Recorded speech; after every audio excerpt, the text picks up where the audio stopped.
اعوذ باللہ من الشیطان الرجیم بسم اللہ الرحمن الرحیم۔ اللہ تبارک و تعالیٰ کے نام سے شروع جو بڑا مہربان اور نہایت رحم کرنے والا ہے۔ اللہ تبارک و تعالیٰ قرآن پاک کی سورہ مؤمنون میں ارشاد فرماتا ہے، اور کیا تم یہ خیال کرتے ہو کہ ہم نے تجھے بیکار پیدا کیا اور تمہیں ہماری طرف لوٹ کر نہیں آنا؟ پیارے دوستو، کیا آپ جانتے ہیں کہ جس دنیا کے اندر ہم جی رہے ہیں یہ ایک دھوکہ ہے، اور یہ خوبصورت اور دلکش نظر آنے والی دنیا ہماری آنکھوں پر ڈالا ہوا ایک پردہ ہے۔ اس پردے کے پیچھے کا منظر بہت ہی خوفناک اور ہیبت ناک ہے۔ جب انسان مر جاتا ہے تو اس وقت انسان کی آنکھوں سے یہ پردہ ہٹ جاتا ہے۔ تب مرنے والا انسان ایک نئی دنیا کو دیکھتا ہے جو اس کی حقیقی اور اصل دنیا ہوتی ہے۔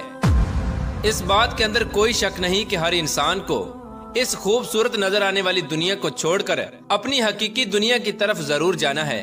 اس دنیا میں داخل ہونے کے بعد کبھی بھی انسان اس دنیا میں لوٹ کر نہیں آئے گا۔ پیارے دوستو، کیا آپ جانتے ہیں کہ جب انسان کی موت کا وقت قریب آ جاتا ہے تو مرنے سے 40 دن پہلے انسان کے ساتھ کیا ہوتا ہے؟ مرنے سے 40 دن پہلے فرشتے اس مرنے والے انسان کے بارے میں کیا کہتے ہیں، اور آسمان پر انسان کی موت کا فیصلہ کس طرح کیا جاتا ہے، اور روح نکالنے والے فرشتے انسان کے پاس آ کر کیا کہتے ہیں؟ پیارے دوستو، ان تمام تر سوالات کے جوابات قرآن و حدیث کی روشنی میں آج کی اس ویڈیو میں ہم آپ کو بتائیں گے، لہٰذا آپ سے گزارش ہے کہ ہماری اس ویڈیو کو اینڈ تک ضرور دیکھیے گا۔ پیارے دوستو، اللہ تبارک و تعالیٰ نے قرآن پاک میں انسان کی تخلیق کا مقصد بیان فرما دیا کہ ہم نے انسان کو صرف اور صرف اپنی عبادت کے لیے پیدا کیا، اور ساتھ ہی اللہ تبارک و تعالیٰ نے انسان کی موت کی گھنٹی بھی بجا دی کہ ہر انسان کو مرنے کے بعد ہماری طرف لوٹنا ہے اور اپنے اعمال کا بدلہ لینا ہے۔ پیارے دوستو، اللہ تبارک و تعالیٰ کے عرش کے نیچے ایک درخت ہے جس کا نام شجرۃ المنتہا یا سدرۃ المنتہا ہے۔ یہ درخت کتنا بڑا ہے اس کا اندازہ اس بات سے بخوبی لگایا جا سکتا ہے کہ اللہ تبارک و تعالیٰ نے اس کائنات کے اندر انسانوں اور انسانوں کے علاوہ جتنی بھی مخلوقات کو پیدا کیا ہے ان کی تعداد کے برابر اور ان کی گنتی کے برابر اس درخت کے پتے ہیں، اور ہر ایک پتے پر ہر ایک انسان اور جاندار کا نام تحریر ہے۔ پیارے دوستو، روایات میں آتا ہے کہ جب انسان کی موت کا وقت قریب آتا ہے اور اس کی عمر ختم ہو جاتی ہے اور انسان کی موت واقع ہونے میں 40 دن باقی رہ جاتے ہیں، تو اس وقت حضرت اسرائیل علیہ السلام کے سامنے اس درخت کا ایک پتا گر جاتا ہے۔ اس پتے پر اس بندے کا نام تحریر ہوتا ہے جس کی موت واقع ہونے والی ہوتی ہے۔ اس طرح جب شجرۃ المنتہا سے جس انسان کے نام کا پتا گر جاتا ہے اس وقت آسمان کے تمام فرشتے اس شخص کو مردہ کہنا شروع ہو جاتے ہیں، اور وہ مرنے سے 40 دن پہلے فرشتوں کی لسٹ میں مردہ لکھ دیا جاتا ہے۔ پیارے دوستو، اس طرح وہ انسان جس کے نام کا پتا گر چکا ہوتا ہے وہ دنیا میں 40 دن تک زندہ رہتا ہے، اور جب اس کی زندگی کے 40 دن پورے ہو جاتے ہیں تو ملک الموت علیہ السلام اس کے پاس آتے ہیں اور اس شخص کے سامنے آ کر بیٹھ جاتے ہیں۔ اس وقت بندہ اپنی بیماری کی تکلیف میں ہوتا ہے۔ جب وہ ملک الموت علیہ السلام کو دیکھتا ہے تو ان کو دیکھ کر گھبرا جاتا ہے اور ان سے پوچھنے لگتا ہے کہ تم کون ہو؟ تو حضرت ملک الموت علیہ السلام کہتے ہیں کہ میں ملک الموت ہوں اور میں تمہاری روح قبض کرنے کے لیے آیا ہوں۔ پیارے دوستو، ملک الموت علیہ السلام کی یہ بات سن کر وہ مرنے والا شخص اپنے منہ کو پھیر لیتا ہے اور اس وقت اس کی آنکھیں پتھرا جاتی ہیں۔ اس وقت ملک الموت علیہ السلام اس مرنے والے شخص سے فرماتے ہیں کہ کیا تو مجھ کو نہیں جانتا؟ میں وہ ہوں جس نے تیری اولاد کی اور تیرے ماں باپ کی روح کو قبض کیا، اور آج وہ وقت بھی آ گیا ہے جب میں تیری روح کو قبض کروں گا اور تو دیکھ لے گا اپنی اولاد اور اپنے عزیز و اقارب کو جو تجھ سے پہلے موت کا ذائقہ چکھ چکے۔ میں وہ موت ہوں جو تجھ سے پہلے اگلے لوگوں کو فنا کر چکا ہوں، جبکہ وہ لوگ تجھ سے زیادہ مالدار اور قوت اور طاقت کے مالک تھے۔ اس کے بعد ملک الموت علیہ السلام اس مرنے والے شخص سے پوچھتے ہیں کہ تم نے دنیا کو کیسا پایا؟ تو مرنے والا شخص کہے گا کہ میں نے دنیا کو بے وفا اور مکار پایا۔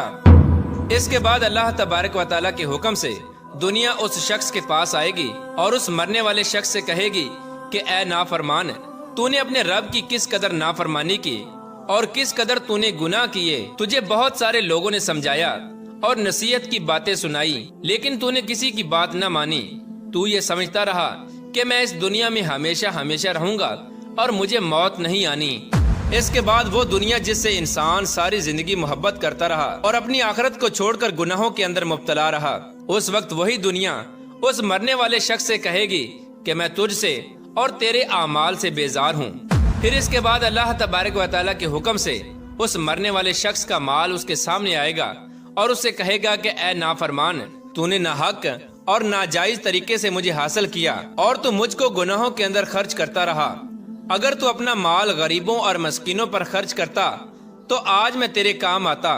پیارے دوستو، اس کے بعد مرنے والے انسان کی زبان بند ہو جاتی ہے، اور جب مرنے والے انسان کی زبان بند ہو جاتی ہے تو اس کے بعد 4 فرشتے اس کے پاس آتے ہیں اور سلام کرتے ہیں۔ جب پہلا فرشتہ آتا ہے تو مرنے والے شخص کو سلام کرتا ہے، اور سلام کرنے کے بعد اس بندے سے کہتا ہے کہ اے اللہ کے بندے، میں تیری روزی پر موکل فرشتہ ہوں۔ میں نے پوری روئے زمین میں مشرق سے لے کر مغرب تک تیرے رزق کو تلاش کیا، مگر تیری روزی کا ایک بھی لقمہ میں نے کہیں نہیں پایا۔ اس کے بعد دوسرا فرشتہ آتا ہے اور سلام کرنے کے بعد اس مرنے والے شخص سے کہتا ہے کہ اے اللہ کے بندے، میں تیرے پانی پر موکل فرشتہ ہوں۔ میں نے پوری روئے زمین میں مشرق سے لے کر مغرب تک تیرے پینے کے پانی کو تلاش کیا، لیکن تیرے پینے کے لیے مجھے ایک بھی قطرہ نہ ملا۔ پھر اس کے بعد تیسرا فرشتہ آتا ہے اور سلام کرنے کے بعد کہتا ہے کہ اے اللہ کے بندے، میں تیری سانس پر موکل فرشتہ ہوں۔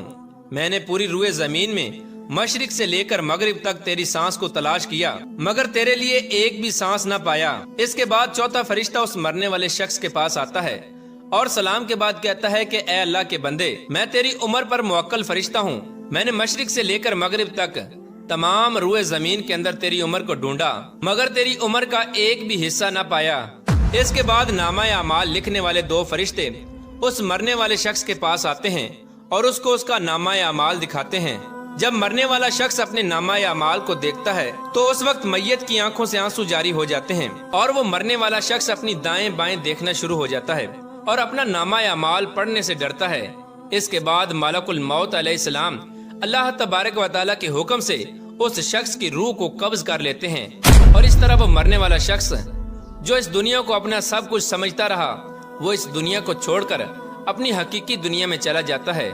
اگر تو وہ مرنے والا شخص نیک ہوتا ہے تو اس کی قبر کو جنت کے باغوں میں سے ایک باغ بنا دیا جاتا ہے، اور اگر مرنے والا شخص بد نیک ہو اور اللہ تبارک و تعالیٰ کا نافرمان ہو تو اس کی قبر کو جہنم کا گڑھا بنا دیا جاتا ہے۔ اللہ تبارک و تعالیٰ سے دعا ہے کہ اللہ تبارک و تعالیٰ ہمیں نیک اعمال کرنے کی توفیق عطا فرمائے اور حضور پاک صلی اللہ تعالیٰ علیہ وآلہ وسلم کی محبت کے اندر جینا مرنا نصیب فرمائے۔